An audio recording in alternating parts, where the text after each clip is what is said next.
In the quiet of a stormy night 3 weeks prior, Andre Sua, a 34-year-old black single father and night shift nurse, stumbled upon a shivering young woman named Emma on the rain-slicked streets near his modest home. Unaware that she was Sophia Whitmore, the 22-year-old daughter of billionaire real estate tycoon Richard Whitmore, whose empire was valued at $200 million, Andre offered her shelter without hesitation. Living with his 7-year-old daughter, Isabella, in a small 2-bedroom apartment, he welcomed Emma in, providing her with dry clothes and a warm meal. Emma, claiming to be a college student who had lost her wallet and phone, stayed for 2 weeks, blending seamlessly into their lives. She helped with dishes, played board games with Isabella, and shared heartfelt conversations with Andre over cups of tea, forming a bond that felt like family. The nightmare began with a chilling phone call. "You really thought you could take advantage of my daughter and get away with it?" Richard Whitmore's icy voice cut through the receiver as Andre's hands trembled. "I'm going to destroy you and your pathetic family." The threat hung heavy as Isabella, still in her pink pajamas with cartoon elephants, shuffled into the kitchen, rubbing her sleepy eyes. "Daddy, who's yelling on the phone?" she asked.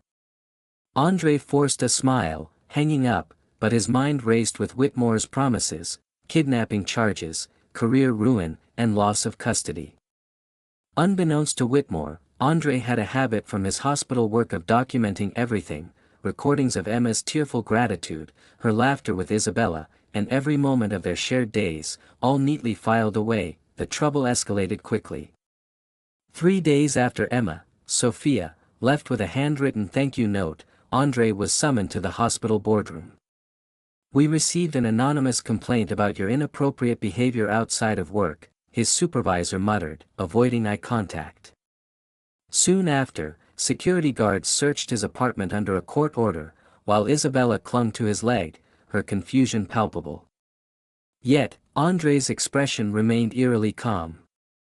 Stroking her hair, he whispered, "Don't worry, daughter. Some very powerful people are about to find out they've underestimated the wrong man." Whitmore's retaliation intensified. Isabella's school tuition was blocked, his health insurance cancelled, and his bank account frozen. Driving home, Isabella's small voice broke the silence. "Daddy, why did the lady at school say I can't eat in the cafeteria anymore?" Andre hugged her tightly, the burn of injustice fueling his resolve. At 2 a.m., Whitmore called again, his voice dripping with venom. "Tomorrow, I'm canceling the rest of your contracts. In a week, you'll be on the street." Raised in public orphanages after being abandoned at 5, Andre knew the sting of loss and prejudice. Turning Whitmore's every word into ammunition recorded on a discreet app. Help arrived unexpectedly when Dr. Sandra Martinez, a civil rights lawyer Andre had met during a past hospital discrimination case, knocked on his door. "Whitmore has a history of silencing people," she revealed, spreading files across his coffee table, cases of a ruined teacher, an artist destroyed in Paris, all following the same pattern: financial ruin, legal pressure, and isolation. Andre's determination hardened as Isabella played quietly nearby. "He doesn't know who he's messing with," he muttered, a dangerous spark in his eyes. Working late nights, Andre and Sandra transformed his apartment into a command center, analyzing recordings and documents. Sophia's sudden call changed everything. "He's planning to plant evidence, drugs, to frame you for kidnapping." Hiding in her father's office, she had recorded his schemes. Sandra, also recording the call, nodded grimly. That night, Andre tucked Isabella into bed at Sandra's house, whispering, "When bad people hurt good people, they often hurt themselves."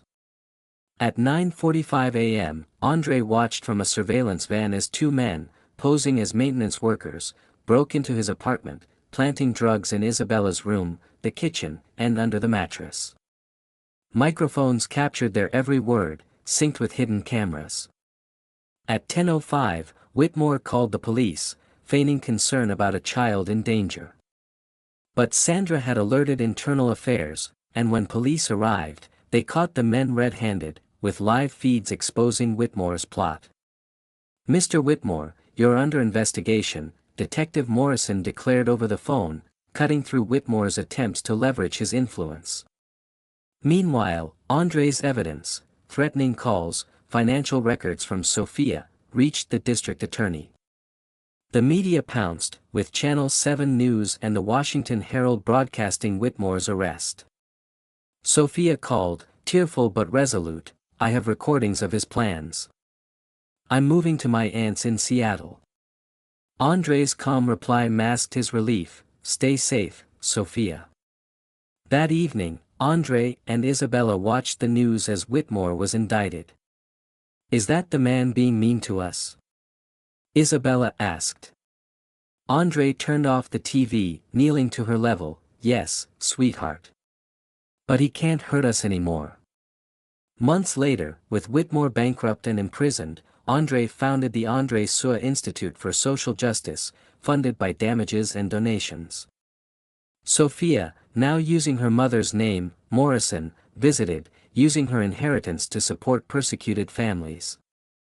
Isabella, now 8, thrived, her innocence restored. As Andre declined a CNN interview, reflecting on the stormy night that started it all, he realized true victory lay in protecting his daughter and building a legacy of justice.